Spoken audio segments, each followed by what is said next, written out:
Hi, this is Donna from Clever Crafters. I appreciate you joining me again. Today I am going to make what's called a Gatefold slider card. Well, that's what I've named it anyway. And I'm starting with a piece of cardstock that's A5 size, which is 21 centimeters wide by 14.8 centimeters tall. So, and I'm actually going to score this. I've got this metric scoring board, which I just love, that I got from Score Buddy. And I'm actually scoring this at 5.25 centimeters. So if you don't have that, the best thing to do is to cut a centimeter off the end and have your cardstock starting at 20 centimeters, I beg your pardon. Then you can score it at 5 centimeters from each end. Or if you're running in inches, you can score it in at 2 inches from each end. And you'll find that the gatefold will meet perfectly in the center. Of course, we're actually going to trim this a little later, but that's okay. As long as we know how to make it so we've got a perfect gatefold to start off with is great. So just giving that another little rub with my bone folder there to make sure that it is nice and crisp. So this was originally a 6" by 6" piece of pattern paper from a 6 by 6" pad, and I actually need 2 of these. So if you're using 6 by 6, you'll need 2. Now I've just cut these strips. They're just over 5 centimeters, but I will have to trim them down because, as I mentioned before, we're actually going to trim off the 2 gatefold pieces, the front pieces. Now I'm actually trimming these in my Tim Holtz trimmer here, about 1 millimeter off each end. So you can see now that I've got that little gap in the center, which we are going to need. So I also trimmed the pattern paper to fit it. So now I'm just gluing it on using the Smart Art glue, and I'm going to glue these 2 pieces of pattern paper on both of my gatefolds at the front of my card. So a nice easy task. Make sure that they're really well secured because we will be using a slider mechanism. We'll be going up and down that we'll be using to open and close the card. So we're going to go now to our 4 pieces of white cardstock. So these are actually 9.5 centimeters by 9.5 centimeters. And you can see I'm just folding 2 of them in half. Now I've actually used the J. Burrows cardstock, the 250 GSM from Officeworks here in Australia. So it's not the greatest, but it's, as far as it's not the heaviest 250 GSM I've used, but it is very good for what I'm doing here. So you can see that what we've done now is we've folded 2 of them in half, and now I'm grabbing one and I'm going to stick it on one of the flat ones. So because we had 4 pieces to start off. Now we want to make sure that the fold goes toward the center of the flat one.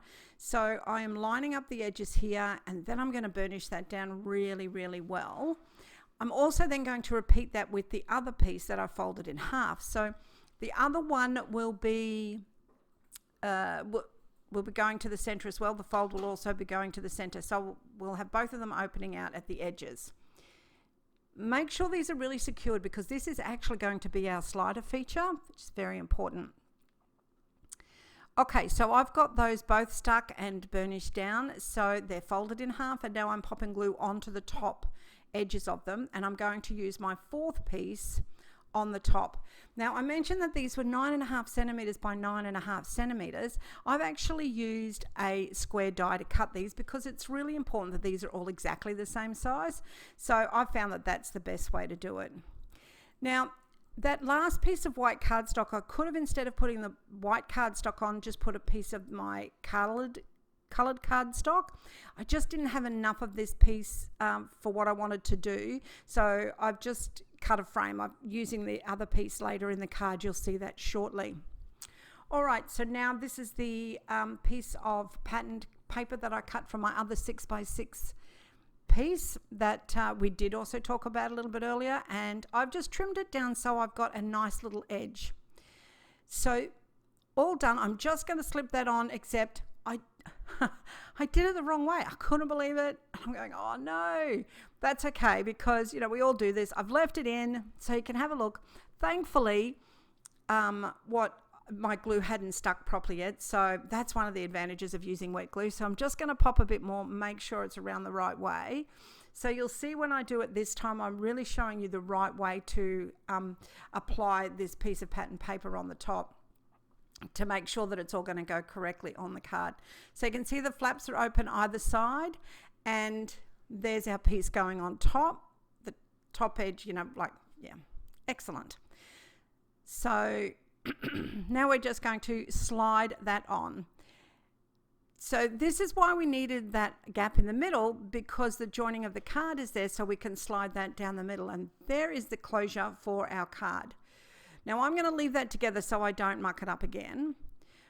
What I've got here is a piece of the scrap left over from my patterned paper, and I've cut out one of the little cakes. I've actually stuck it on some card first and then cut it out. And I am just dipping that whole thing into my Versamark sticky watermark ink, and I'm going to emboss it with clear embossing powder.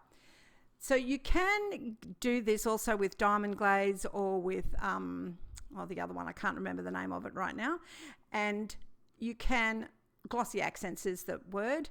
But this one, what I've done is I've dipped it in. I actually did that about 5 times, where I dipped it in and then dipped it into the ink, the Versamark ink, and then put some more embossing powder on top. Excuse me. So now what I'm doing is, this is my greeting, and it's just cut out a white card, and I'm popping it on. That's the little square that I cut out of the back piece. So you can see that I wanted it here because it makes a nice little piece that's going to go on the front of the card. Add a little bit more glue. And I'm just lining up those 2 points with the centerpiece that's open in the card base. You can see that nice and easily. So here's my lovely shiny embellishment. It really feels like a enamel embellishment now. It's lovely. I'm putting some double-sided foam tape. Actually, it's doubled over double-sided foam tape. Whew, that's a little bit of a tongue twister. And I'm just positioning that on the front of my card. So there it is. This card is perfect for either a guy or a girl, this particular one. So, but I will say I did have a lot of fun giving one of these to my husband and seeing how he opened it up. So that's always fun to do, and not give them any instructions first. So I'm just going to slide that back in here. Yep, keeping it flat is definitely the best way to go about it. So I just want to let you know that I really appreciate you joining me, and I certainly hope that you have learned something today, and hopefully this is something that you'd like to try. If you would like to see some other examples of these, head on over to our Facebook group, which is Gold Coast Crafters, and hopefully I'll see you next time. Thanks. Bye.